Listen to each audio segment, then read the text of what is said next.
ನನ್ನಲ್ಲಿ ಏನು ಸ್ಟ್ರೆಂತ್ ಇದೆ. ಉದಾಹರಣೆ ಮಾಡರ್ನಾಗಿ ಹೇಳೋದಾದರೆ ಸಾಟ್ ಅನಾಲಿಸಿಸ್ ಅಂತಲೇ ನಾವು ಕರಿತೀವಿ. ಮ್ಯಾನೇಜ್ಮೆಂಟಲ್ಲಿ ಹೇಳ್ತಾರೆ strength, weakness, opportunities and threats ಅಂತ ಹೇಳಿ. ನಿನ್ನಲ್ಲಿರುವಂತಹ ಸ್ಟ್ರೆಂತನ್ನು ನೀನು ಉಪಯೋಗಿಸಿಕೊಳ್ಳಬೇಕು. ಏನದು ಅಂತ ನಿನಗೆ ಗೊತ್ತಿರಬೇಕು. ನಿನ್ನಲ್ಲಿರುವಂತಹ ಸ್ಟ್ರೆಂತ್ ಏನು?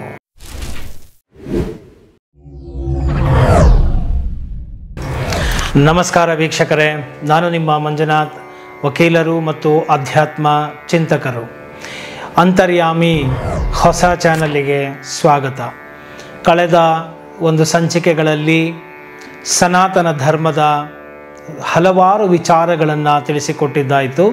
ಈ ಅಧ್ಯಾತ್ಮ ವಿಚಾರ ಅಂದರೆ ಏನು, ಜ್ಞಾನ ಅಂದರೆ ಏನು, ಅದರಿಂದ ಆಗ್ತಕ್ಕಂಥ ಪ್ರಯೋಜನಗಳು ಏನು, ಹೇಗೆ ಈ ಒಂದು ಕಣ್ಣಿಗೆ ಕಾಣದ ಗೋಚರವಾದಂತಹ ಆತ್ಮದ ಬಗ್ಗೆ ಅಧ್ಯಯನವನ್ನು ಮಾಡಬೇಕು. ಸೊ ಹೀಗೆ ಹಲವಾರು ವಿಚಾರಗಳನ್ನು ನಾನು ಆ ವಿಡಿಯೋಗಳಲ್ಲಿ ತಿಳಿಸಿದ್ದೇನೆ.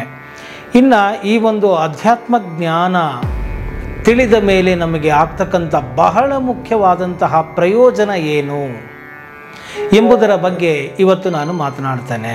ಯಾಕೆ ಅಂತ ಹೇಳಿದರೆ, ಯಾವುದೇ ಒಬ್ಬ ವ್ಯಕ್ತಿ ಆತನು ದಡ್ಡನೇ ಆಗಿದ್ದರೂ ಕೂಡ ಆತನು ಏನು ಬಯಸ್ತಾನೆ, ಒಂದು ಹುಲ್ಕಡ್ಡಿ ಇಲ್ಲಿಂದ ತೆಗೆದು ಅಲ್ಲಿಗೆ ಎತ್ತಿಡಬೇಕು ಅಂದರೂ ಇದರಿಂದ ನನಗೇನು ಪ್ರಯೋಜನ, ಇದು ನಾನು ಯಾಕೆ ಮಾಡಬೇಕು, ಇದರಿಂದ ನನಗಾಗ್ತಕ್ಕಂಥ ಅನುಕೂಲಗಳು ಏನು ಎಂಬುದರ ಬಗ್ಗೆ ಯೋಚನೆ ಮಾಡ್ತಾನೆ.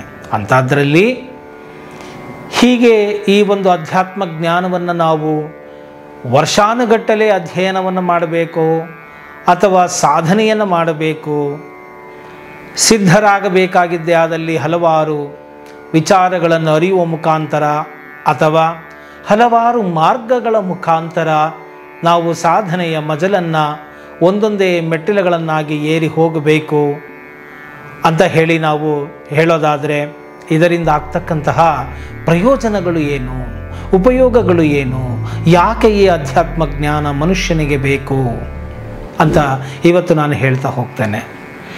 ನೋಡಿ, ಮನುಷ್ಯನಿಗೆ ಏನೇ ಒಂದು ಸಾಧನೆಯನ್ನು ಮಾಡಬೇಕು ಅಂತ ಹೇಳಿದರೆ ಮೊದಲು ಆತನಿಗೆ ಒಂದು ಆತ್ಮವಿಶ್ವಾಸ ಹಾಗೂ ಧೈರ್ಯ ಅನ್ನೋದು ಬೇಕಾಗುತ್ತೆ. ಈ ಧೈರ್ಯವಿಲ್ಲದೆ ಏನನ್ನೂ ಮಾಡಲಾರರು. ಯಾವ ಸಾಧನೆಯನ್ನಾದರೂ ಮಾಡಬೇಕಂದ್ರೆ ಮೊಟ್ಟ ಮೊದಲಿಗೆ ಮನುಷ್ಯನಿಗೆ ಧೈರ್ಯ ಅನ್ನೋದು ಬೇಕಾಗುತ್ತೆ. ಧೈರ್ಯಂ ಸರ್ವತ್ರ ಸಾಧನಂ. ಎಲ್ಲ ಸಾಧನೆಗಳಿಗೂ ಮೂಲ ಏನಪ್ಪ ಅಂತ ಹೇಳಿದ್ರೆ ಧೈರ್ಯದಿಂದ ಇರಬೇಕು. ಮನುಷ್ಯನು ಧೈರ್ಯವಂತನಾಗಿಲ್ಲದಿದ್ದರೆ ಯಾವಾಗಲೂ ಅಳುಬುರ್ಕ ಅಂತ ನಾವು ಕರಿತೇವೆ, ಮತ್ತು ಅಂಜುಬುರ್ಕ ಅಂತ ಹೇಳಿ ನಾವು ಕರಿತೇವೆ. ಈ ರೀತಿಯಾಗಿ ನೆಸೆನೆಸೆ ಅವಲಕ್ಕಿ ಥರ ಇದ್ದುಬಿಟ್ರೆ ಮನುಷ್ಯ ಏನೋ ತುಂಬ ಸಾಧುವಾಗಿ ಬಿಟ್ಟರೆ, ಅಂದರೆ ಏನೋ ಭಯಗ್ರಸ್ತನಾಗಿ ಬಿಟ್ಟರೆ ಏನೋ ಆತನು ಏನನ್ನೂ ಸಾಧಿಸಲಾರ. ಏನೇ ಒಂದು ಸಾಧನೆ ಮಾಡಬೇಕಂದ್ರೆ ರಿಸ್ಕನ್ನು ಲೈಫಲ್ಲಿ ತಗೊಳ್ಬೇಕಾಗತ್ತೆ. ಈ ರಿಸ್ಕನ್ನು ತೆಗೆದುಕೊಳ್ಳದೇ ಇರೋದೇ ಲೈಫಲ್ಲಿ ಒಂದು ದೊಡ್ಡ ರಿಸ್ಕ್ ಅಂತ ಹೇಳಿ ಕೂಡ ದೊಡ್ಡವರು ಒಂದು ಮಾತನ್ನು ಹೇಳ್ತಾರೆ. ಇಂತಹ ಒಂದು ಧೈರ್ಯವನ್ನು ನೀವು ಪಡಬೇಕಂತ ಹೇಳಿದರೆ, ಭಯದಿಂದ ನಿವೃತ್ತನಾಗಬೇಕು ಅಂತ ಹೇಳಿದರೆ, ಭಯದಿಂದ ನೀನು ಹೊರಗಡೆ ಬರಬೇಕು ಅಂತ ಹೇಳಿದರೆ ನಿನಗೆ ನಿಜವಾದಂತಹ ಜ್ಞಾನ ಬರಬೇಕು. ನಹಿ ಜ್ಞಾನೇನ ಸದೃಶಂ ಇಹ ಭಾರತ. ಅಂದರೆ ಈ ಭಾರತ ಅಂದರೆ ಇದು ಭುವಿ. ಈ ಭೂಮಿ ಮೇಲೆ ಎಲ್ಲದಕ್ಕಿಂತ ಮಿಗಿಲಾದದ್ದು, ಪರಮಶ್ರೇಷ್ಠವಾದದ್ದು ಯಾವುದಪ್ಪ ಅಂತ ಹೇಳಿದ್ರೆ ಈ ಒಂದು ಜ್ಞಾನ. ಈ ಜ್ಞಾನದಿಂದ ಮನುಷ್ಯನು ಏನೋ ಎಲ್ಲವನ್ನೂ ಪಡೆದುಕೊಳ್ಳಬಲ್ಲ, ಮತ್ತು ಪಡೆದುಕೊಂಡಿದ್ದನ್ನು ಉಳಿಸಿಕೊಂಡು ಹೋಗಬಲ್ಲ. ಯೋಗ ಕ್ಷೇಮ. ಭಗವದ್ಗೀತೆಯಲ್ಲಿ ಕೃಷ್ಣನು ಹೇಳ್ತಾನೆ, ಯೋಗಕ್ಷೇಮಂ ವಹಾಮ್ಯಹಂ. ಸೊ ನನಗೆ ಮಾತ್ರ ನೀನು ಶರಣಾಗತನಾಗಿದ್ದೆ ಆದಲ್ಲಿ ನಿನ್ನ ಯೋಗಕ್ಷೇಮವನ್ನು ನಾನೇ ಭರಿಸುತ್ತೇನೆ, ನೋಡಿಕೊಳ್ಳುತ್ತೇನೆ ಎಂಬುವಂತಹ ಒಂದು ಅಭಯವನ್ನು ಭಗವದ್ಗೀತೆಯಲ್ಲಿ ನೀಡಲಾಗಿದೆ. ನನಗೇ ಶರಣಾಗತನಾಗಬೇಕು ಅಂದರೆ ಏನರ್ಥ? ಕೃಷ್ಣನೊಬ್ಬನಿಗೆ ಅಂತ ಅಲ್ಲ. ಈಗ ಬೇರೆ ಅನ್ಯ ಧರ್ಮಗಳಲ್ಲಿ ಹೇಳುವ ರೀತಿ ಅಲ್ಲಾನಿಗೆ ಮಾತ್ರ ಅಥವಾ ಯೇಸುವಿಗೆ ಮಾತ್ರ ಶರಣಾಗತನಾಗಬೇಕು ಅಂದ ಹಾಗೆ ಕೃಷ್ಣನ ಮತ ಅಲ್ಲ. ಕೃಷ್ಣ ಅಂತ ಹೇಳಿದರೆ ವಸುಧೈವ ಕುಟುಂಬಂ. ಇಡೀ ಸಕಲ ಚರಾಚರ ಜೀವರಾಶಿಗಳಲ್ಲಿ ಅವಿಚ್ಛಿನ್ನವಾಗಿ ಅಡಗಿರ್ತಕ್ಕಂತಹ ಒಂದು ಚೈತನ್ಯವನ್ನು ನಾವು ಕೃಷ್ಣ ಅಂತ ಹೇಳಿ ತಿಳಿದುಕೊಳ್ಳಬೇಕಾಗುತ್ತದೆ. ಕೃಷ್ಣನ ಒಂದು ಗೀತೆಯ ಸಾರವನ್ನು ಅರ್ಥ ಮಾಡಿಕೊಂಡಿದ್ದೆ ಆದಲ್ಲಿ ಕೃಷ್ಣನ ಒಂದು ಅಭಿಮತ ಏನು ಎಂಬುದು, ಆ ರಹಸ್ಯ ಏನು ಎಂಬುದು ಗೊತ್ತಾಗ್ತಾ ಹೋಗುತ್ತೆ. ಸೊ ಇಂತಹ ಒಂದು ಗೀತೆಯಲ್ಲಿ ಮತ್ತೊಂದು ಮಾತನ್ನು ಹೇಳಲಾಗಿದೆ, ಮನಯೇವ ಮನುಷ್ಯಾಣ ಕಾರಣಂ ಬಂಧ ಮೋಕ್ಷ ಯೋಗ ಅಂತ ಹೇಳಿ. ಅಂದರೆ ನಮ್ಮ ಮನಸ್ಸುಗಳೇ, ನಮ್ಮ ಮನಸ್ಥಿತಿಯೇ ನಮ್ಮ ಬಂಧನಕ್ಕೂ ಮತ್ತು ಮೋಕ್ಷಕ್ಕೂ ಕಾರಣವಾಗುತ್ತದೆಯೇ ಹೊರತು ಇನ್ನು ಯಾವ ವ್ಯಕ್ತಿಗಳೂ ಅಲ್ಲ, ಯಾವ ಭಾವನೆಗಳೂ ಅಲ್ಲ, ಯಾವ ವಿಷಯಗಳೂ ಅಲ್ಲ. ಈ ಎಲ್ಲ ವಿಷಯಗಳು ಬಂದು ಇದ್ದು ಹೋಗುವಂಥದ್ದು, ಎಲ್ಲ ಭಾವನೆಗಳು ಬಂದು ಇದ್ದು ಹೋಗುವಂಥದ್ದು. ಯಾವುದು ಶಾಶ್ವತವಲ್ಲ, ಯಾವ ವ್ಯಕ್ತಿಗಳು ಶಾಶ್ವತವಲ್ಲ, ಭಾವನೆಗಳು ಶಾಶ್ವತವಲ್ಲ ಎಂಬುವಂತಹ ಮಾತನ್ನು ಗೀತೆಯಲ್ಲಿ ಹೇಳಲಾಗಿದೆ. ಆಗಮ ಪಾಯಿನೋ ತಾಂ ತಿತಿಕ್ಷ ಸ್ವಭಾವತಃ, ಬೆಲ್ಲವು ಬಂದು ಇದ್ದು ಹೋಗುವಂಥದ್ದು, ಯಾವುದು ಶಾಶ್ವತವಲ್ಲ ಎಂಬುವಂತಹ ಈ ರೀತಿಯಾದಂತಹ ಘನೀಭೂತವಾದಂತಹ ಜ್ಞಾನದ ವಿಚಾರಗಳನ್ನು ಒಬ್ಬ ವ್ಯಕ್ತಿಯು ತಿಳಿದುಕೊಂಡಿದ್ದೆ ಆದಲ್ಲಿ ಆತನಿಗೆ ಯಾವಾಗಲೂ ಕೂಡ ಭಯವೆಂಬುದೇ ಇರುವುದಿಲ್ಲ. ಮನುಷ್ಯ ಯಾಕೆ ಭಯಪಡ್ತಾನೆ? ಅಯ್ಯೋ ನನ್ನದೇನಾದರೂ ಹೋಗಿಬಿಡುತ್ತಾ, ನನ್ನಿಂದ ಯಾರಾದರೂ ಏನಾದರೂ ಕಸಿದುಕೊಂಡು ಬಿಡ್ತಾರಾ, ಅಥವಾ ನನ್ನದು ಯಾರಾದ್ರೂ ತಗೊಂಡು ಹೋಗ್ಬಿಟ್ರೆ ನಾನು ಬೀದಿಗೆ ಬಂದುಬಿಡ್ತೀನಾ, ಅಥವಾ ನನಗೆ ಬೆಲೆಯೇ ಇಲ್ಲದಂತಾಗುತ್ತಾ, ನನಗೆ ಮಾನ್ಯತೆಯೇ ಇಲ್ಲದಂತೆ ಆಗುತ್ತಾ? ಈ ರೀತಿಯಾಗಿ ತನ್ನಲ್ಲಿರುವುದನ್ನು ಕಳೆದುಕೊಂಡು ಬಿಡುತ್ತೇನೆ ಎಂಬುವಂತಹ ಅಸುರಕ್ಷಿತ ಭಾವ, ಅಂದರೆ ಅನ್ಸೆಕ್ಯೂರ್ಡ್ ಫೀಲಿಂಗ್ ಅಂತ ನಾವೇನು ಕರಿತೇವೆ, ಅದು ಇದ್ದಿದ್ದೇ ಆದಲ್ಲಿ ಮನುಷ್ಯನಿಗೆ ಭಯ ಬರುತ್ತೆ. ಸೊ ಈ ಭಯವೇ ಬರದಂತೆ ಜೀವನದಲ್ಲಿ ಯಾವಾಗಲೂ ಧೈರ್ಯದಿಂದ ಜೀವನವನ್ನು ಮಾಡಬೇಕಂತ ಹೇಳಿದ್ರೆ ಏನು ಮಾಡಬೇಕು, ಯಾವ ರೀತಿಯಲ್ಲಿ ಇರಬೇಕು, ಹೇಗೆ ಭೂಮಿಯಲ್ಲಿ ಇರುವಂತಹ ಪ್ರತಿಯೊಂದು ಜೀವರಾಶಿಯೂ ಕೂಡ ಭಯಗ್ರಸ್ತವಾಗಿದೆ, ಹೇಗೆ ಭಯದಿಂದಲೇ ಬದುಕ್ತಾ ಇದೆ.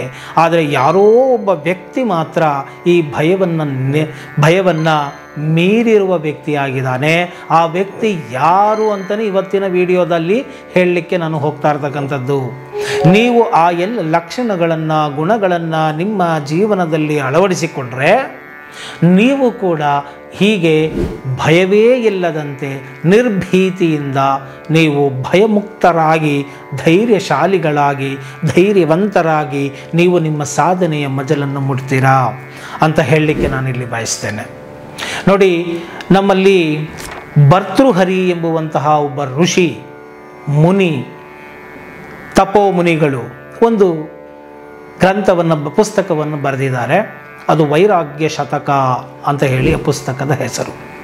ಈ ವೈರಾಗ್ಯ ಶತಕದಲ್ಲಿ ಒಂದು ಬರ್ತಕ್ಕಂತಹ ಶ್ಲೋಕ ನಾನು ನಿಮಗೆ ಹೇಳ್ತಾ, ಅದರ ಅರ್ಥವನ್ನು ಹೇಳ್ತಾ, ಈ ಅಧ್ಯಾತ್ಮವನ್ನು ಓದಿದ್ದೇ ಆದಲ್ಲಿ ನೀವು ಹೇಗೆ ಧೈರ್ಯವಂತರಾಗ್ತೀರಾ, ನೀವು ನಿಮ್ಮ ಕ್ಷೇತ್ರಗಳಲ್ಲಿ ಹೇಗೆ ಬೆಳವಣಿಗೆಯನ್ನು ಮಾಡ್ಕೋಬಹುದು, ಹೇಗೆ ನೀವು ನಿಮ್ಮ ಕ್ಷೇತ್ರದಲ್ಲಿ ಸಾಧಿಸಬಲ್ಲಿರಿ ಅನ್ನೋದನ್ನು ಹೇಳ್ತಾ ಹೋಗ್ತೇನೆ. ಗಮನವಿಟ್ಟು ಕೇಳಿ. ನೋಡಿ, ಈ ಒಂದು ಭೂಮಿಯಲ್ಲಿ ಪ್ರತಿಯೊಬ್ಬರು ಭಯಗ್ರಸ್ತರಾಗಿದ್ದಾರೆ, ಅಂದರೆ ಭಯದಿಂದ ಇದ್ದಾರೆ. ಮನುಷ್ಯನಿಗೆ ನನಗೆ ಕಾನ್ಫಿಡೆನ್ಸ್ ಬೇಕಪ್ಪ, ಈಗೆಲ್ಲ ನಾವು ನೋಡ್ತಾ ಇದ್ದೀವಿ, ಈಗಿನ ಪ್ರಸ್ತುತ ಸಮಾಜದಲ್ಲಿ ನಾವು ನೋಡ್ತಾ ಇದ್ದೇವೆ. ಕಾನ್ಫಿಡೆನ್ಸ್ ಬರೋದಕ್ಕೇನು ಪರ್ಸ್ನಾಲಿಟಿ ಡೆವಲಪ್ಮೆಂಟ್ ಪ್ರೋಗ್ರಾಮ್ಗಳು, ಕೆರಿಯರ್ ಓರಿಯೆಂಟೆಡ್ ಪ್ರೋಗ್ರಾಮ್ಗಳು, ಮ್ಯಾನೇಜ್ಮೆಂಟ್ಗಳು, ಟೈಮ್ ಮ್ಯಾನೇಜ್ಮೆಂಟ್ಗಳು, ಹೀಗೆ ಹಲವಾರು ಪ್ರೋಗ್ರಾಮ್ಗಳು, ಕೋರ್ಸ್ಗಳು ಇರ್ತಕ್ಕಂತಹ ಭರಾಟೆಗಳು ನಮ್ಮ ಸುತ್ತಮುತ್ತ ಸಮಾಜದಲ್ಲಿ ನಡೀತಾ ಇದೆ. ಸೊ ಹಾಗಿದ್ದ ಮೇಲೆ ಈ ಒಂದು ಪರ್ಸನಾಲಿಟಿ ಡೆವಲಪ್ಮೆಂಟಿಗೆ ಏನಕ್ಕೆ ಹೋಗ್ತಾರೆ? ಕಾನ್ಫಿಡೆನ್ಸ್ ಬರಬೇಕು ನನಗೆ. ಅಯ್ಯೋ ನನ್ನ ಮಗುಗೆ ಕಾನ್ಫಿಡೆನ್ಸೇ ಇಲ್ಲ, ಇವನಿಗೆ ಧೈರ್ಯನೇ ಇಲ್ಲ, ಒಂದು 4 ಜನ ಮುಂದೆ ನಿಂತರೆ ಮಾತಾಡೋದಿಲ್ಲ, ಒಂದು ಸ್ಟೇಜ್ ಫಿಯರ್ ಇದೆ, ಏನನ್ನು ಮಾಡೋಕ್ಕೂ ಧೈರ್ಯ ಇಲ್ಲ. ಈ ರೀತಿಯಾಗಿ ಇನ್ನು ಕೂತ್ರೆ ಇವನು ಏನನ್ನು ಸಾಧಿಸಬಲ್ಲ, ಅಯ್ಯೋ ನನ್ನ ಮಕ್ಕಳು ಹೀಗೆ ಅಂತೇಳಿ ಪೋಷಕರು ಚಿಂತಿಸ್ತಾರೆ, ದೊಡ್ಡವರು ಯೋಚನೆ ಮಾಡ್ತಾ ಇರ್ತಾರೆ. ಮತ್ತು ದೊಡ್ಡವರಲ್ಲಿರುವಂತಹ ಭಯವನ್ನು ನೋಡ್ತಾ ಮಕ್ಕಳು ಕೂಡ ಅದರಂತೆ ಆಗಿಬಿಡ್ತಾರೆ. ಆದ್ದರಿಂದ ಪೋಷಕರಿಗೂ ಧೈರ್ಯ ಬೇಕು, ಮಕ್ಕಳಲ್ಲಿಯೂ ಧೈರ್ಯ ತುಂಬಬೇಕು ಅಂತ ಹೇಳಿದರೆ ನಿಜವಾದಂತಹ ಜ್ಞಾನವು ಸಿಗಬೇಕಾಗುತ್ತದೆ. ನಾನು ಆಗಲೇ ಹೇಳಿದ ಹಾಗೆ, ಯಾಕೆ ಮನುಷ್ಯ ಭಯಪಡ್ತಾನೆ? ಇನ್ಸೆಕ್ಯೂರ್ ಇದ್ದಾಗ, ಯಾವಾಗ ಈ ಇನ್ಸೆಕ್ಯೂರೇ ಇಲ್ಲದಂತೆ ಎಲ್ಲವೂ ಕೂಡ ಬಂದು ಇದ್ದು ಹೋಗುವಂಥದ್ದು ಯಾವುದೂ ಶಾಶ್ವತ ಅಲ್ಲ, ನನ್ನ ಕೈಲಾದಂತಹ ಮಟ್ಟಿಗೆ ನಾನು ನನ್ನ ಶ್ರಮವನ್ನು ಹಾಕೋಣ, ನನಗೆ ಗೊತ್ತಿರತಕ್ಕಂತಹ ವಿಚಾರಗಳ ಬಗ್ಗೆ ನಾನು ಗಮನವನ್ನು ಕೊಡೋಣ, ನನ್ನಲ್ಲಿ ಏನು ಸ್ಟ್ರೆಂತ್ ಇದೆ. ಉದಾಹರಣೆ ಮಾಡರ್ನಾಗಿ ಹೇಳೋದಾದರೆ ಸಾಟ್ ಅನಾಲಿಸಿಸ್ ಅಂತಲೇ ನಾವು ಕರಿತೀವಿ. ಮ್ಯಾನೇಜ್ಮೆಂಟಲ್ಲಿ ಹೇಳ್ತಾರೆ strength, weakness, opportunities and threats ಅಂತ ಹೇಳಿ. ನಿನ್ನಲ್ಲಿರುವಂತಹ ಸ್ಟ್ರೆಂತನ್ನು ನೀನು ಉಪಯೋಗಿಸಿಕೊಳ್ಳಬೇಕು. ಏನದು ಅಂತ ನಿನಗೆ ಗೊತ್ತಿರಬೇಕು. ನಿನ್ನಲ್ಲಿರುವಂತಹ ಸ್ಟ್ರೆಂತ್ ಏನು ಅನ್ನೋದನ್ನು ನೀನೇ ತಿಳ್ಕೋಬೇಕು. ಸೊ ನಿನ್ನಲ್ಲಿರ್ತಕ್ಕಂಥ ವೀಕ್ನೆಸ್ ಏನು ನೀನೇ ತಿಳ್ಕೋಬೇಕು. ಯಾಕಂದರೆ you are the best analyser for yourself. ನಿನ್ನ ಬಗ್ಗೆ ಅನ್ವೇಷಣೆ ಮಾಡಿ ತಿಳಿದುಕೊಳ್ಳೋದಕ್ಕೆ ನಿನಗೆ ಸಾಧ್ಯ. ಯಾಕೆಂದರೆ ಪ್ರತಿಯೊಬ್ಬರೂ ಕೂಡ ನಿನ್ನನ್ನು ಗಮನಿಸ್ತಾನೇ ಇರೋದಿಲ್ಲ 24 ಗಂಟೆ. ಒಂದು ಪುಟ್ಟ ಮಗು ಇದ್ದಾಗ ತಾಯಿಯಾದವರು, ತಂದೆಯಾದವರು ಗಮನಿಸ್ತಾರೆ, ಗುರುಗಳಾದವರು ಒಂದು ಹಂತದವರೆಗೂ ಗಮನಿಸ್ತಾರೆ. ಕಾಲೇಜ್ಗೆ ಹೋಗ್ತಾ ಇದ್ದಂಗೆ ಇಂಡಿಪೆಂಡೆಂಟ್ ಲೈಫು, ಪ್ರೈವೇಟ್ ರೂಮು, ಅದೇ clocking system, digi locking system, mobile ಬಂದರೆ ಅದಕ್ಕೊಂದು ಲಾಕ್ ಸಿಸ್ಟಮು, ಅದಕ್ಕೆ ಯಾರೂ ಓಪನ್ ಮಾಡಬಾರ್ದು, ಸೀದಾ ಪ್ರೈವಸಿ ಅನ್ನೋದು ಬಂದ್ಬಿಡುತ್ತೆ. ಬಂದಾಗ ಎಲ್ಲರೂ ಎಲ್ಲ ಸಂದರ್ಭದಲ್ಲೂ ನಿಮ್ಮನ್ನು ಗಮನಿಸೋಕ್ಕಾಗೋದಿಲ್ಲ. ಸೊ ನಿಮ್ಮ ಬಗ್ಗೆ ನಿಮಗೆ ಮಾತ್ರ ಗೊತ್ತಿರುತ್ತೆ.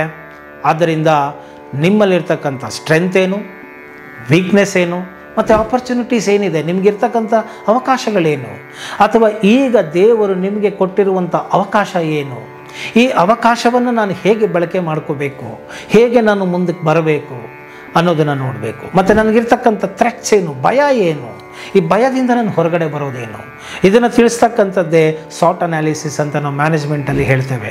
ಆದರೆ 100 ವರ್ಷಗಳ ಹಿಂದೆಯೇ ಈ ಭರ್ತೃಹರಿ ಎಂಬುವಂತಹ ಋಷಿಯು ಈ ಒಂದು ವೈರಾಗ್ಯ ಶತಕ ಎಂಬ ಪುಸ್ತಕದಲ್ಲಿ ನೋಡಿ ಹೀಗೆ ಬರೀತಾರೆ. ಯಾರ್ಯಾರಿಗೆ ಭಯ ಇರುತ್ತೆ ಅಂತ ಹೇಳಿದ್ರೆ, ಭೋಗೆ ರೋಗ ಭಯಂ, ಕುಲೆ ಚ್ಯುತಿ ಭಯಂ, ವಿತ್ತೇ ನೃಪಾಲಾದ್ ಭಯಂ, ಮಾನೆ ದೈನ್ಯ ಭಯಂ, ಭಲೆ ರಿಪು ಭಯಂ, ರೂಪೇ ಜರಾಯ ಭಯಂ, ಶಾಸ್ತ್ರೇ ವಾಧಿ ಭಯಂ, ಗುಣೇ ಕಲಭಯಂ, ಕಾಯೇ ಕೃತಾಂತಾದ್ ಭಯಂ, ಸರ್ವಂ ವಸ್ತು ಭಯಾನ್ವಿತಂ, ಭುವಿ ನೃಣಾಂ ವೈರಾಗ್ಯಮೇವಾ ಭಯಂ. ನೋಡಿ ಈ ರೀತಿಯಾಗಿ ಹೇಳಿಬಿಟ್ಟಿದ್ದಾನೆ ಭರ್ತೃಹರಿ. ಏನದು ಭೋಗೇ ರೋಗ ಭಯಂ. ನೋಡಿ ಭೋಗ, ಈಗಿನ ಕಾಲದಲ್ಲಂತೂ ಈ ಭೋಗ ಅಂದರೆ ಏನು, ಲಕ್ಸುರಿ ಲೈಫ್. ಅವರ ಹತ್ರ 10 ರೂಪಾಯಿ ಇದ್ದರೂ 100 ರೂಪಾಯಿ ತೋರಿಸ್ಕೋಬೇಕು. ಮತ್ತು ರಿಚ್ ಅಲ್ಲದೆ ಹೋದರೂ ನಾನು ರಿಚ್ ಅಂತ ತೋರಿಸ್ಕೋಬೇಕು. ಮತ್ತು ನನ್ನ ಹತ್ರ ದುಡ್ಡು ಇಲ್ಲದೆ ಹೋದ್ರೂ ನನ್ನ ದುಡ್ಡಿದೆ, ನಾನು ಐಷಾರಾಮಿ ಜೀವನವನ್ನೇ ನಡೆಸಬೇಕು ಅಂತ ಬಯಸ್ತಕ್ಕಂಥದ್ದು. ಮತ್ತು ದುಡ್ಡು ಚೆನ್ನಾಗಿದ್ದಾಗ ಸರ್ವ ಭೋಗಗಳನ್ನು ಅನುಭವಿಸ್ಬೇಕು ಅಂತಕ್ಕಂಥದ್ದು.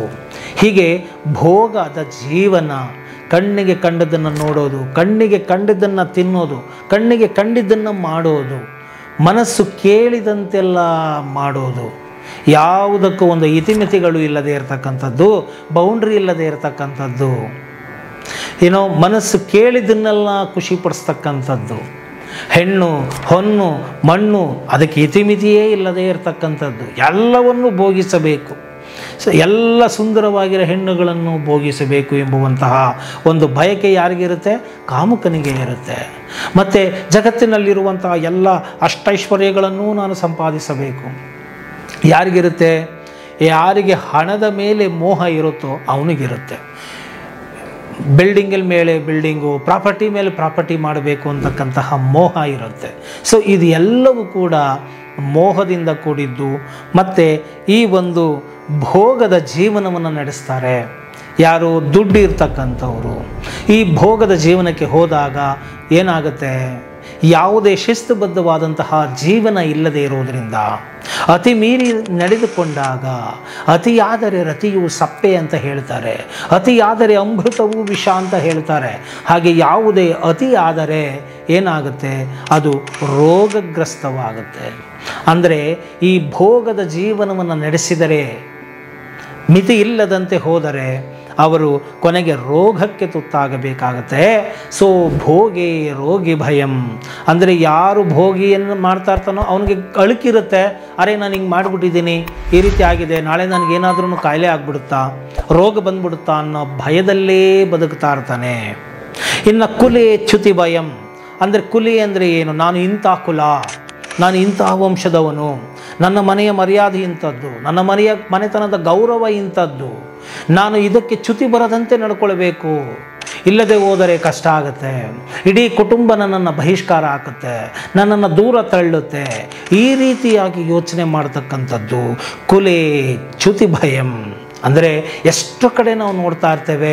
ಒಂದು ಉದಾಹರಣೆಗೆ ಈಗ ಒಂದು ಲವ್ ಮ್ಯಾರೇಜ್ ವಿಚಾರನೇ ಬರಬಹುದು. ಸೊ ಏನು ಪ್ರೇಮಿಗಳು ಪ್ರೇಮಿಸಿರ್ತಾರೆ, ಆದರೆ ಅವರಿಗೆ ಏನು ಅಡೆತಡೆಗಳು ಪೋಷಕರಿಂದ ಬಂದೇ ಬಿಡುತ್ತೆ. ಕೇಳಿದ್ದನ್ನೆಲ್ಲ ಮಕ್ಕಳು ತಂದೆ ತಾಯಿಗಳು ಕೊಡಿಸ್ತಾರೆ. ಆದರೆ ಇದೊಂದು ವಿಚಾರದಲ್ಲಿ ನಮ್ಮ ಭಾರತದಲ್ಲಿ 100ಕ್ಕೆ 99% ವಿರೋಧನೇ ವ್ಯಕ್ತ ಆಗುತ್ತೆ. ಮಕ್ಕಳು ನಾವು ಹೇಳಿದ್ದನ್ನು ಮಾಡ್ಕೋಬೇಕಷ್ಟೇ ಅನ್ನುವಂಥದ್ದು. ಈಗೀಗ ಹೋಗ್ತಾ ಹೋಗ್ತಾ ಸ್ವಲ್ಪ ಏನೋ ಉದಾರೀಕರಣ ಮನಸ್ಸಿದೆ.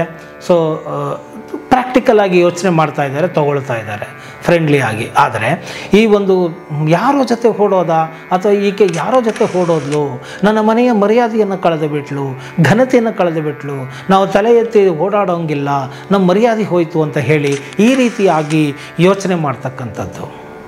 ನಮ್ಮದು ಇಂಥ ವಂಶ, ಅಂಥ ವಂಶ, ಸೂರ್ಯವಂಶ, ನಾವೆಲ್ಲ ನೋಡ್ತಾ ಇರ್ತೀವಿ. ಪುರಾಣ ಪುಣ್ಯಕಥೆಗಳಲ್ಲಿಯೂ ಕೂಡ ನಾವು ನೋಡ್ತಾ ಇರ್ತೀವಿ, ಸೂರ್ಯವಂಶ ನಮ್ಮದು, ಈ ರೀತಿಯಾಗಿ ಇಂಥ ವಂಶದಲ್ಲಿ ಹುಟ್ಟಿ ಹೀಗೆ ಮಾಡಿಬಿಟ್ಟಲ್ಲ ಅಂತ ಹೇಳಿ.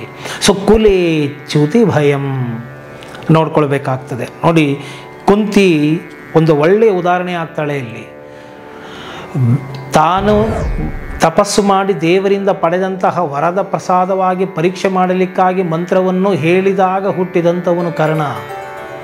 ಆದರೆ ಮದುವೆಗಿನ್ನ ಮುಂಚೆ ಮಗು ಹುಟ್ಟಿತು ಅಂದರೆ ಸಮಾಜ ಒಪ್ಪೋದಿಲ್ಲ, ನನ್ನನ್ನು ಬೇರೆ ದೃಷ್ಟಿಯಲ್ಲಿ ನೋಡ್ತಾರೆ, ಬಹಿಷ್ಕಾರ ಆಗ್ತಾರೆ ಎಂಬುವಂತಹ ಭಯದಿಂದಲೇ ಆಕೆಯು ಹುಟ್ಟಿದಂತಹ ಮಗುವನ್ನು ಏನೋ ನದಿಯಲ್ಲಿ ತೇಲಿಸಿ ಬಿಟ್ಬಿಡ್ತಾಳೆ ಕರ್ಣನನ್ನು.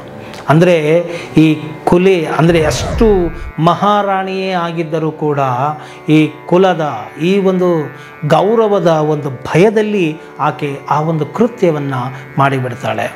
ಸೊ ನೋಡಿ, ಎಂಥವರಾದರೂ ಕೂಡ ಯಾವುದಕ್ಕಾದ್ರೂ ಒಂದು ಅಂಟುಕೊಂಡ್ರೆ ಅವನು ಭಯಗ್ರಸ್ತನೇ ಆಗಿರಬೇಕಾಗತ್ತೆ. ಸೊ ಕುಲೆ ಚ್ಯುತಿ ಭಯಂ ವಿತ್ತೇನ್ ನೃಪಾಲಾದ್ ಭಯಂ. ವಿತ್ತೇನ್ ನೃಪಾಲಾದ್ ಭಯಂ ಅಂದ್ರೇನು? ಹಣವಂತನು, ಸಿರಿವಂತರು, ಯಾವಾಗಲೂ ಶ್ರೀಮಂತರು ಏನು ಮಾಡ್ತಾರೆ, ಒಂದು ಸಣ್ಣ ಕಿಟಿಕಿ ಅಳ್ಳಾಡಿದ್ರೆ ಸಾಕು, ರಾತ್ರಿ ಹೊತ್ತು ಕಳ್ಳ ಬಂದ ಅನ್ನೋ ಭಯ ಪಡ್ತಾರೆ. ಯಾಕೆ? ತುಂಬಿಸಿಟ್ಟಿರ್ತಾರೆ, ಯಾರು ಯಾವ ಸಮಯದಲ್ಲಿ ಬರ್ತಾರೋ, ಯಾವುದನ್ನು ಹೊಡಿತಾರೋ, ಏನನ್ನು ಹೊತ್ಕೊಂಡು ಹೋಗ್ತಾರೋ ಎಂಬುವಂತಹ ಭಯ. ಯಾರಿಗೆ? ದುಡ್ಡಿರೋರಿಗೆ. ಸೊ ದುಡ್ಡು ಇಲ್ಲದಿರೋನು ನೆಮ್ಮದಿ ಆಗಿರ್ತಾನೆ. ಒಬ್ಬ ಕೂಲಿ ಮಾಡುವವ ಏನು ಮಾಡ್ತಾನೆ, 1,000 ರೂಪಾಯಿ ಕೂಲಿ ಮಾಡ್ಕೊಳ್ತಾನೆ, ಅಲ್ಲೆಲ್ಲೋ ಹೋಗ್ತಾನೆ, ಅಕ್ಕಿ ಗಂಜಿ ಏನೋ ಒಂದು ರೆಡಿ ಮಾಡ್ಕೊಂಡು ಬರ್ತಾನೆ, 3 ಇಟ್ಟಿಗೆ ಇಡ್ತಾನೆ, 2 ಪಾತ್ರೆ ಇಡ್ತಾನೆ, ಅಡುಗೆ ಮಾಡ್ಕೊಂಡು ಊಟ ಮಾಡ್ತಾರೆ, ನೆಮ್ಮದಿಯಾಗಿ. ಅಲ್ಲೆಲ್ಲರೂ ಜಲ್ಲಿ ಹಾಕಿದರೆ, ಮರಳು ಹಾಕಿದರೆ ಅದ್ರ ಮೇಲೆ ನಿದ್ದೆ ಮಾಡ್ತಾರೆ. ನಾನು ಸಾಕಷ್ಟು ಮಕ್ಕಳನ್ನು ಕೂಡ ನೋಡಿದ್ದೇನೆ. ನಾವು ಜಲ್ಲಿ, ಕಲ್ಲು, ಮರಳು ಮೇಲೆಲ್ಲ ಮಕ್ಕಳು ನಿದ್ದೆ ಮಾಡ್ತಾ ಇರುತ್ತೆ. ಅವ್ರಿಗೆ ಯಾವ ಚಿಂತೆಗಳು ಇರೋದಿಲ್ಲ. ಅವತ್ತು ಬರ್ತಾರೆ, ಊಟ ಮಾಡ್ತಾರೆ, ಪ್ರೀತಿಯಿಂದ ಇರ್ತಾರೆ, ಮಕ್ಕಳ ಜೊತೆ ಇರ್ತಾರೆ, ಗಂಡ ಹೆಂಡತಿ ನೆಮ್ಮದಿಯಾಗಿ ಬದುಕ್ತಾರೆ. ಅವರಿಗೆ ಯಾವ ಅಳುಕುಗಳು ಇರೋದಿಲ್ಲ, ಯಾವುದೂ ಇರೋದಿಲ್ಲ. ಇನ್ಶೂರೆನ್ಸ್ ಕಾಟ, ಹೆಲ್ತ್ ಇನ್ಶೂರೆನ್ಸ್ ಕಾಟನೋ, ಇನ್ನೇನೋ ವೆಹಿಕಲ್ ಕಾಟನೋ, ಇನ್ಶೂರೆನ್ಸ್ ಕಾಟನೋ, ಅಥವಾ ಇನ್ನು ಅದು ಕಟ್ಟಬೇಕು, ಈ EMI ಕಟ್ಟು, ಈ ಕಾರ್ದು ಕಟ್ಟು, ಬೈಕದ್ದು ಕಟ್ಟು, ಬಾಡಿಗೆ ಕಟ್ಟು, 108 ಫಜೀತಿಗಳು ಮನುಷ್ಯನ ಜೀವನದಲ್ಲಿ. ಇದು ಯಾವುದು ಇಲ್ಲದಂಗೆ ಕೂಲಿ ಮಾಡೋರು ಇರ್ತಾರೆ. ಆದರೆ ಸಿರಿವಂತನಿಗೆ, ಶ್ರೀಮಂತನಿಗೆ ಆ ಒಂದು ಭಯ ಇರುತ್ತೆ. ಯಾವಾಗ ನನ್ನ ಸಂಪತ್ತು ಹೊರಟೋಗುತ್ತೋ ಅಥವಾ ನನ್ನನ್ನು ಮೀರಿಸಿದ ಇನ್ನೊಬ್ಬ ಶ್ರೀಮಂತ ಯಾವಾಗ ಬಂದ್ಬಿಡ್ತಾನೋ ಅಂತ ಅವನು ಕೂಡ ಯೋಚನೆ ಮಾಡ್ತಾ ಇರ್ತಾನೆ. ನೋಡಿ, ಅನಿಲ್ ಅಂಬಾನಿ ಇದ್ದರು, ಮುಖೇಶ್ ಅಂಬಾನಿ ಬಂದರು, ಮುಖೇಶ್ ಅಂಬಾನಿ ಹೋದರು, ಅದಾನಿ ಬಂದರು. ಹೀಗೆ ಅದಾನಿಯನ್ನು ಮೀರಿಸುವಂಥ ಇನ್ನೊಬ್ಬ ಬರ್ತಾನೆ. ಈಗ ಇನ್ಯಾರು ಎಲಾನ್ ಮಸ್ಕ್ ಅಂತ ಹೇಳಿ ಬರ್ತಾರೆ. ಸೊ ಹೀಗೆ ಒಬ್ಬರು ಮೀರಿಸುವಂಥವರು ಬಂದೇ ಬರ್ತಾರೆ. ಯಾವಾಗಲೂ ಜಗತ್ತಿಗೆ ನಂಬರ್ 1 ಶ್ರೀಮಂತ ನಾನೇ ಆಗಿರಬೇಕು. ಇನ್ಯಾರು ಬಂದುಬಿಡ್ತಾರೋ ಆತನಿಗೂ ಅಳಕು, ಆತನಿಗೂ ಭಯ. ಅಂದರೆ ತಾನು ಶ್ರೀಮಂತಿಕೆಯಿಂದ ಇದ್ದರೂ ಕೂಡ ಆತನು ಭಯಗ್ರಸ್ತನಾಗಿಯೇ ಇರ್ತಾನೆ. ವಿತ್ತೇನ್ ನೃಪಾಲಾದ್ ಭಯಂ. ಸೊ ಮಾನೇ ದೈನ್ಯ ಭಯಂ. ಮಾನ ಮರ್ಯಾದೆಗೆ ಹಂಚ್ಕೊಳ್ಳೋರಂತೂ ಕೇಳಲೇಬೇಡ. ಮರ್ಯಾದಾ ಹತ್ಯೆ ಅಂತ ಸಾಕಷ್ಟು ನಾವು ನೋಡ್ತಾನೆ ಇರ್ತೀವಿ. ಏನಾದರೂ ಒಂದು ಅತ್ಯಾಚಾರ ಆಯಿತು ಅಂತಲೇ ಇಟ್ಕೊಳ್ಳೋಣ, ಆದರೆ ಸಾಕು, ನನ್ನ ಮರ್ಯಾದೆ ಹೋಯಿತು, ನಂದು ಹಿಂಗಾಯಿತು, ನನ್ನ ಹಂಗಾಗೋಯ್ತು, ನೇಣು ಹಾಕೊಂಡು ಸತ್ತು ಹೋಗು. ತಾನು ಮಾಡಿರದಂತಹ ಒಂದು ಕೃತ್ಯಕ್ಕೆ ನನಗೆ ಮರ್ಯಾದೆ ಹೋಯಿತು ಅಂದರೆ ಹೇಗೆ? ಮಾನ ಹೋಯಿತು ಅಂದರೆ ಹೇಗೆ? ಯಾರೋ ಮಾಡಿದಂತಹ ಕೃತ್ಯದಿಂದ ನಿನ್ನ ಮಾನ ಹೋಗಲಾರದು ಎಂಬುವಂತಹ ವಿವೇಕ ಇಲ್ಲ ಜನಗಳಿಗೆ. ಮತ್ತು ಯಾವುದೇ ಒಂದು ಘಟನೆ ನಡೆದಾಗ ಅದರಲ್ಲಿ ನನ್ನದು ತಪ್ಪಿದೆಯಾ ಇಲ್ಲವಂತ ವಿವೇಚನೆ ಮಾಡ್ತಾ ಇಲ್ಲ. ಏನೋ ಒಂದು ಸಣ್ಣ ಮಾತಂದರೆ ಏನೋ ಮರ್ಯಾದೆ ಹೊಟ್ಟೋಯ್ತು ಅಂತ ಅಂದ್ಕೊಳ್ತಾರೆ. ಇವತ್ತು ಶಾಲೆಯಲ್ಲಿ ಗುರುಗಳು ಶಿಷ್ಯರನ್ನು ಮಕ್ಕಳನ್ನು ದಂಡಿಸುವ ಹಾಗೆ ಇಲ್ಲ. ಒಂದು ಮಾತಾಡಿದ್ರೆ ನನ್ನ ಮರ್ಯಾದೆ ಹೋಯಿತು ಅಂತಾರೆ. ಪೇರೆಂಟ್ಸ್ಗಳನ್ನ ಕರ್ಕೊಂಡು ಬರ್ತಾರೆ, ನನಗೆ ಹೀಗಂದರು, ನನಗೆ ಹಿಂಗೆ ಹೊಡೆದ್ರು, ನನ್ನ ಮರ್ಯಾದೆ ಹೋಯಿತು ಅಂತ ಹೇಳ್ತಾರೆ. ಹೀಗೆ ಆಗಬಾರ್ದು. ಸೊ ಏನು ಶಿಕ್ಷೆಯನ್ನು ಪಡೆಯದೆ ಕಲಿತಂತಹ ವಿದ್ಯೆಯು ವಿದ್ಯೆಯೇ ಅಲ್ಲ. ಆದ್ದರಿಂದ ನಾವು ಇದನ್ನು ಕೂಡ ತಿಳ್ಕೊಳ್ಬೇಕಾಗತ್ತೆ. ಮಾನೇ ದೈನ್ಯ ಭಯಂ, ನನ್ನ ಮಾನ ಮರ್ಯಾದೆಗೆ ಹಂಚಿ ಏನು ಎಷ್ಟೋ ಜನಗಳನ್ನ ಮಾಡ್ಕೊಂಡ್ಬಿಡ್ತಾ ಇದ್ದಾರೆ. ಎಸ್ಪೆಷಲಿ ಇಂದಿನ ಪ್ರಸ್ತುತ ಸಮಾಜದಲ್ಲಿ ಸಣ್ಣ ಸಣ್ಣ ವಿಚಾರಗಳಿಗೆ ಏನೋ ಸುಸ್ಥಿತಿಗಳಾಗ್ತಾ ಇದ್ದಾವೆ ನೋಡಿ. ಸಣ್ಣ ಸಣ್ಣ ಲೋನ್ ಆ್ಯಪ್ಗಳಲ್ಲಿ ಲೋನ್ಗಳನ್ನ ತೊಗೊಂಡ್ಬಿಟ್ಟಿದ್ದಾರೆ. ನೂರಾರು ಜನ ನನಗೆ ಕರೆ ಮಾಡಿದ್ದಾರೆ, ಕಾನೂನಿನ ಸಲಹೆಗಳನ್ನು ಪಡ್ಕೊಂಡಿದ್ದಾರೆ. ಅವ್ರಿಗೆ ಬೇಡ ಅಂದ್ರೂ 2,000, 5,000, 10,000 ರೂಪಾಯಿ ಲೋನ್ ಕೊಟ್ಟಿದ್ದಾರೆ. ಪಟ್ ಅಂತ ಒಂದು ಆಧಾರ್ ಕಾರ್ಡ್, ಒಂದು ಪ್ಯಾನ್ ಕಾರ್ಡು ಕೊಟ್ಟರೆ ಸಾಕು, ಒಂದು ವಿಡಿಯೋ ಮಾಡಿಕೊಂಡ್ರೆ ಕೊಟ್ಬಿಡ್ತಾರೆ. ದುಡ್ಡು ಬಂತು ತಗೊಂಡ್ಬಿಡ್ತಾರೆ. ಹುಡುಗರು ಆಗಲಿ ಹುಡುಗಿರಾಗಲಿ ಏನೋ ಎಲ್ಲರೂ, ಆಂಟಿದಿರು ಅಂಕಲ್ಗಳು ಎಲ್ಲರೂ ತೊಗೊಂಡ್ಬಿಡ್ತಾರೆ. ಆದರೆ 2,000, 5,000 ರೂಪಾಯಿ ನೀನು ತೀರಿಸಲಿಲ್ಲ ಅಂತ ಹೇಳಿದ್ರೆ ನಿನ್ನ ಒಂದು ಫೇಸ್ ಏನಿದೆಯಲ್ಲ ಅದನ್ನು ಮಾರ್ಪಿಂಗ್ ಮಾಡಿಕೊಂಡು ಇವತ್ತು ಆ ಒಂದು ನ್ಯೂಡ್ ಫೋಟೋಗಳಲ್ಲಿ ಅವರ ಫೋಟೋಗಳನ್ನ ಹಾಕಿ ಇವತ್ತು ಎಷ್ಟೋ ಹೆಣ್ಣು ಮಕ್ಕಳ ಗಂಡು ಮಕ್ಕಳ ಮಾನ ಹರಾಜು ಹಾಕಿದ್ದಾರೆ. ಬೇರೆ ಬೇರೆ ವಾಟ್ಸಾಪ್ಗಳಲ್ಲಿ ನಿನ್ನ ಕಾಂಟ್ಯಾಕ್ಟ್ ನಂಬರ್ ಲಿಸ್ಟೆಲ್ಲ ಅವ್ರಿಗೆ ಆಪ್ರೇಟ್ ಮಾಡಿ ಕೊಟ್ಬಿಡೋದು. ನಿನ್ನ ಮೊಬೈಲಲ್ಲಿ ಇರ್ತಕ್ಕಂಥ ನಿನ್ನ ಪ್ಯಾರೆಂಟ್ಸ್ಗಳಿಗೆ, ಫ್ರೆಂಡ್ಸ್ಗಳಿಗೆ ನಿನ್ನ ಫೋಟೋ ಕಳಿಸ್ಕೊಡ್ತೀನಿ, ನಿನ್ನೊಬ್ಬ ಫ್ರಾಡ್, ನಿನ್ನೊಬ್ಬ ಕಾಮುಕ ಅಂತ ಹೇಳ್ತೇನೆ. ಈ ರೀತಿ ಮಾರ್ಪಿಂಗ್ ಪ್ರಪಂಚ, AI ಪ್ರಪಂಚ, ಯಾವ ಫೇಸನ್ನು ತೆಗೆದು ಎಲ್ಲಿಗೆ ಬೇಕಾದ್ರೂ ಹಾಕಿ ಏನು ಬೇಕಾದ್ರೂ ಮಾಡ್ಬೋದು. ಈ ರೀತಿಯಾಗಿ ಮಾಡಿದಾಗ ಅವರು ನನ್ನ ಮಾನ ಹೊರಟೋಗುತ್ತೆ ಅಂತ ಹೇಳಿ ಎಷ್ಟೋ ಜನ ಸುಸ್ಥಿತಿಗಳನ್ನು ಮಾಡ್ಕೊಂಡ್ಬಿಟ್ಟಿದ್ದಾರೆ ನೋಡಿ. ಮಾನಕ್ಕೆ ಹಂಜಿದೊಡೆ ಎಷ್ಟು ಭಯಗ್ರಸ್ತರಾಗಿರ್ತಾರೆ. ಸೊ ಇದನ್ನೆಲ್ಲ ನಾವು ನೋಡ್ಕೋಬೇಕು. ಅಂದರೆ ಯಾವುದೇ ಒಂದು ಕಂಡುಕೊಂಡ್ರೂ ಮನುಷ್ಯ ಭಯದಿಂದನೇ ಇರ್ತಾನೆ. ಇನ್ನು ಭಲೆ ರಿಪು ಭಯಂ ಅಂದರೆ ಏನು? ಬಲಿಷ್ಠಶಾಲಿ, ಒಬ್ಬ ಒಳ್ಳೆ ಜಿಮ್ ಮಾಡಿರ್ತಾನೆ, ಗರಡಿ ಪೈಲ್ವಾನ್ ಅಂತಲೇ ಇಟ್ಕೊಳ್ಳೋಣ. ಎಷ್ಟು ಗಟ್ಟಿತನ ಮಾಡಿಕೊಂಡ್ರು ಅವನು ಎಷ್ಟು ಜನಕ್ಕೆ ಹೊಡಿಬಲ್ಲ, ಏನು ಮಾಡಬಲ್ಲ? ಒಂದು 10 ಜನ. ಆತನನ್ನು ಮೀರಿ ಇನ್ನೊಬ್ಬ ಯಾರೋ ಚೆನ್ನಾಗಿ ಗಟ್ಟಿ ಪೈಲ್ವಾನ ಆದರೆ ಅವನು ಎಲ್ಲಿ ಬರ್ತಾನೋ, ನನಗಿನ್ನ ಬಲಶಾಲಿನ ಯಾರು ಬರ್ತಾರೋ ಅನ್ನೋ ಭಯ. ಎಲ್ರಿಗೂ ನಂಬರ್ 1 ಪೊಸಿಷನ್ನ ಕಾಪಾಡ್ಕೋಬೇಕು ಅನ್ನೋ ಭಯ. ಭಲೆ ರಿಪು ಭಯಂ, ಶತ್ರುಗಳು ಯಾವಾಗ ಬಂದು ನನ್ನನ್ನು ಮುಗಿಸಿಬಿಡ್ತಾರೋ ಅನ್ನೋ ಭಯ. ಹೀಗೆ ಪ್ರತಿಯೊಬ್ಬರೂ ಭಯದಿಂದಲೇ ಇರ್ತಾರೆ. ರೂಪೇ ಜರಾಯ ಭಯಂ ನೋಡಿ. ರೂಪವಂತರಿಗೆ ಅಥವಾ ರೂಪದರ್ಶಿಯರಿಗೆ ಅಂದರೆ ನೋಡಿ, ಸುಂದರವಾಗಿರ್ತಕ್ಕಂಥ ಹೆಣ್ಣು ಮಕ್ಕಳಿಗಂತೂ ನಾವು ನೋಡ್ತೇವೆ. ಎಸ್ಪೆಷಲಿ ಫಾರಿನಲ್ಲಂತೂ 100 ರೂಪಾಯಿ ದುಡ್ರೆ 40 ರೂಪಾಯಿ ಮೇಕಪ್ ಖರ್ಚು ಮಾಡ್ತಾರಂತೆ. ನಮ್ಮ ದೇಶದಲ್ಲಿ ಇನ್ನೂ ಅಂಥದ್ದಿಲ್ಲ. ಬಟ್ ಆದರೆ ಏನು ಅವ್ರಿಗೇನು ಕಮ್ಮಿ ಇಲ್ಲ. ಈಗ ಸಾಕಷ್ಟು ಜನ ಅದನ್ನು ಮಾಡ್ತಾ ಇದ್ದಾರೆ ಇವಾಗ. ಅಂದರೆ ರೂಪವನ್ನು ನಾನು ಕಳ್ಕೋಬಾರ್ದು. ನಾನು ಕಳ್ಕೊಂಡ್ಬಿಟ್ರೆ ಹೇಗೆ? ರೂಪೇ ಜರಾಯ ಭಯಂ, ವಯಸ್ಸಾದಂತೆಲ್ಲ ನನಗೆ ಚರ್ಮ ಸುಕ್ಕಾಗ್ತಾ ಇದೆ, ಹಾಗಾಗ್ತಾ ಇದೆ, ನಾನು ಈ ರೂಪ ಕಳ್ಕೊಂಡ್ಬಿಟ್ರೆ ನನಗೆ ಯಾರೂ ಬೆಲೆ ಕೊಡೋದಿಲ್ಲ ಅಂತ ಹೇಳಿ ಭಯಗ್ರಸ್ತರಾಗಿರ್ತಾರೆ. ಇನ್ನು ಶಾಸ್ತ್ರೇವಾದಿ ಭಯಂ, ಒಳ್ಳೆ ಶಾಸ್ತ್ರಗಳನ್ನು ಓದ್ಕೊಂಡಿರ್ತಾರೆ, ಒಳ್ಳೆ ವಿದ್ವಾಂಸರಾಗಿರ್ತಾರೆ, ಪಂಡಿತರಾಗಿರ್ತಾರೆ. ಇನ್ನು ಪಾಮರರ ಜೊತೆಗಳಿಗೆ ಕೂತ್ಕೊಂಡಾಗ ಒಳ್ಳೆ ಪ್ರವಚನಗಳನ್ನು ಕೊಡ್ತಾ ಇರ್ತಾರೆ, ಚೆನ್ನಾಗಿ ಹೆಸರು ಕೀರ್ತಿಯನ್ನು ಸಂಪಾದನೆ ಮಾಡಿರ್ತಾರೆ. ಆದರೆ ಅವ್ರಿಗೂ ಭಯ ಇರುತ್ತೆ, ನನ್ನನ್ನು ಮೀರಿಸುವಂಥ ಇನ್ಯಾರು ಪಂಡಿತ ವಿದ್ವಾಂಸ ಬಂದರೆ ಏನಪ್ಪ ಮಾಡೋದು? ಹೀಗೆ ಪ್ರತಿಯೊಬ್ಬ ಪಂಡಿತನೂ ಕೂಡ, ಜ್ಞಾನಿಯೂ ಕೂಡ ಏನೋ ಭಯಗ್ರಸ್ತನೇ ಆಗಿರ್ತಾನೆ. ಇನ್ನು ಗುಣೇ ಖಲಭಯಂ, ಗುಣದಿಂದ ಕೂಡಿರುವಂತಹವನು ಏನೋ ಗುಣವಂತ ಅಂತ ನಾವು ಕರಿತೇವೆ, ಸಂಸ್ಕಾರವಂತ, ಶೀಲವಂತ ಅಂತ ನಾವು ಕರಿತೇವೆ. ಈ ಗುಣದಿಂದ ಕೂಡಿರ್ತಕ್ಕಂಥವರು, ಆ ಗುಣದಿಂದ ನಾನು ಯಾವಾಗ ಜಾರಿ ಹೊರಟೋಗ್ತೀನೋ, ಗುಣೇ ಖಲಭಯಂ, ಯಾವಾಗ ಜಾರಿ ಹೊರಟೋಗ್ತೀನೋ ನಾನು ಎಂಬುವಂತಹ ಭಯ ಅವರಿಗೆ ಇರುತ್ತೆ.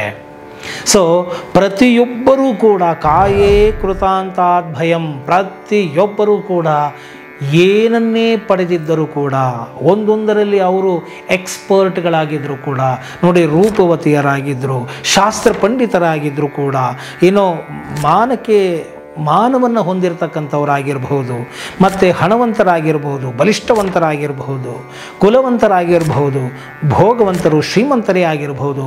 ನೋಡಿ, ಎಲ್ಲರೂ ಕೂಡ ಈ ಭೂಮಿಯ ಮೇಲೆ ಭಯದಿಂದಲೇ ಇದ್ದಾರೆ.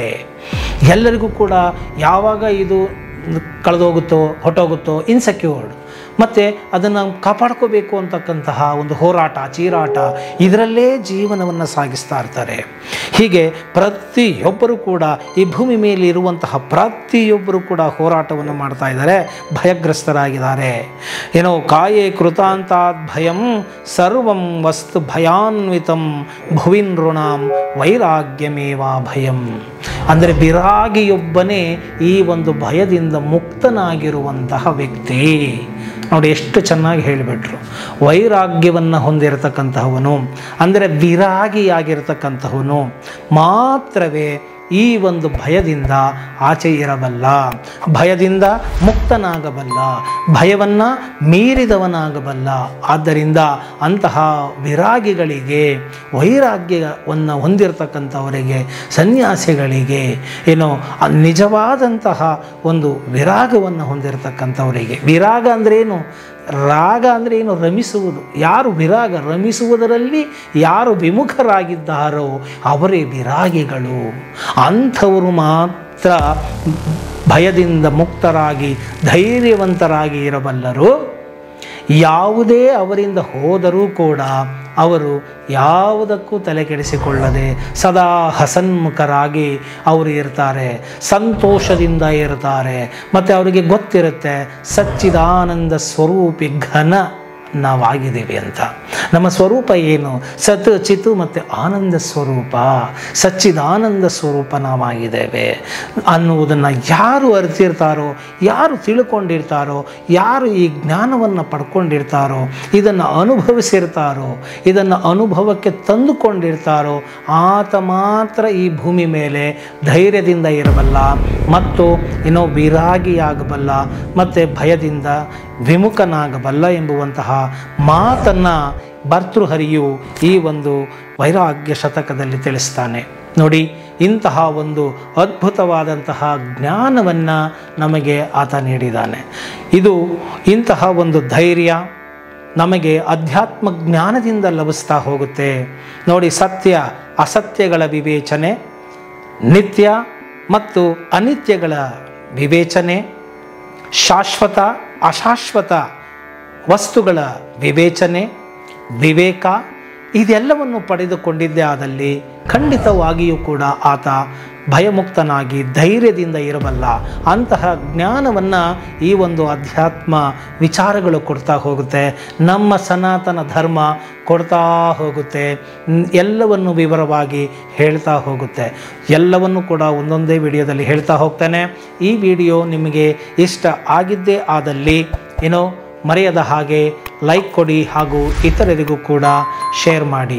ನೋಡಿ, ಇಲ್ಲಿ ಇನ್ನೊಂದು ಸ್ಪಷ್ಟನೆಯನ್ನು ಕೊಡ್ತೇನೆ. ವೈರಾಗ್ಯ ಬರಬೇಕು ಅಂತ ಹೇಳಿದ್ರೆ ಬಾಹ್ಯದಿಂದ ಅಂತ ಮಾತ್ರ ಅಲ್ಲ. ಬಾಹ್ಯದಲ್ಲಿ ಸ್ವಾಮೀಜಿ ಡ್ರೆಸ್ಗಳನ್ನ ಹಾಕ್ಕೊಂಡು ಏನೋ ಬೆಂಕಿಯಂತೆ ಇರೋದು ಖಾದಿ ಬಟ್ಟೆ ಅದನ್ನು ಹಾಕ್ಕೊಂಡು ಮಾಡಬಾರದನ್ನು ಮಾಡ್ತಾ ಇರ್ತಕ್ಕಂಥದ್ದು ನಮ್ಮ ಕಣ್ಣ ಮುಂದೆ ಇದೆ. ಈ ವೈರಾಗ್ಯ ಅನ್ನೋದು ಮನಸ್ಸಿಗೆ ಸಂಬಂಧಪಟ್ಟದ್ದು. ಈ ವಿರಾಗ ಅನ್ನೋದು ಮನಸ್ಸಿನಲ್ಲಿ ಆಗಬೇಕು, ಅಂತರ್ಮುಖಿಯಾಗಿ ಆಗಿರಬೇಕು. Attached with detached, detached with attached, that is the beauty of Indian philosophy. ನೀವು ಏನು ಸಂಯೋಗದಲ್ಲಿ ವಿಯೋಗ, ವಿಯೋಗದಲ್ಲಿ ಸಂಯೋಗವನ್ನು ಕಾಣುವಂತಾಗಿರಬೇಕು ಅಂತ ನಾವು ತಿಳ್ಕೊಳ್ಬೇಕಾಗುತ್ತೆ. ಈ ಒಂದು ವಿರಾಗ ಅನ್ನೋದು ಆತ್ಮಿಕವಾಗಿ ಇರಬೇಕೇ ಹೊರತು ಏನೋ ಈ ಒಂದು ಜ್ಞಾನ ಎಲ್ಲವನ್ನೂ ನಾವು ನೋಡ್ತಾ ಇರ್ತೀವಿ, ಅನುಭವಿಸ್ತಾ ಇರ್ತೀವಿ, ಮಾಡ್ತಾ ಇರ್ತೀವಿ, ಎಲ್ಲವನ್ನೂ ನೋಡ್ತಾ ಇರ್ತೀವಿ. ಆದರೆ ಮನಸ್ಸಿನ ಒಳಗಡೆ ಗೊತ್ತಿರಬೇಕು, ಇದು ಯಾವುದೂ ನನ್ನದಲ್ಲ, ನನಗೆ ಸೇರಿದ್ದಲ್ಲ, ಮತ್ತು ಇದಿಲ್ಲದೆಯೇ ನಾನು ಸಂತೋಷವಾಗಿ ಇರಬಲ್ಲೆ, ಆ ಸಂತೋಷವೇ ನನ್ನ ಅನುಭವ ಸ್ವರೂಪ ಆಗಿದೆ ಅನ್ನೋದನ್ನು ಆತ ಅರ್ಥ ಮಾಡಿಕೊಂಡ್ರೆ ಖಂಡಿತವಾಗಿಯೂ ಅದು ವಿರಾಗ ಸ್ಥಿತಿ ಅಂತ ನಾನು ಹೇಳ್ತಾ ಈ ವಿಡಿಯೋದಲ್ಲಿ ಮುಗಿಸ್ತಾ ಇದ್ದೀನಿ. ಜೈ ಹಿಂದ್, ಜೈ ಕರ್ನಾಟಕ.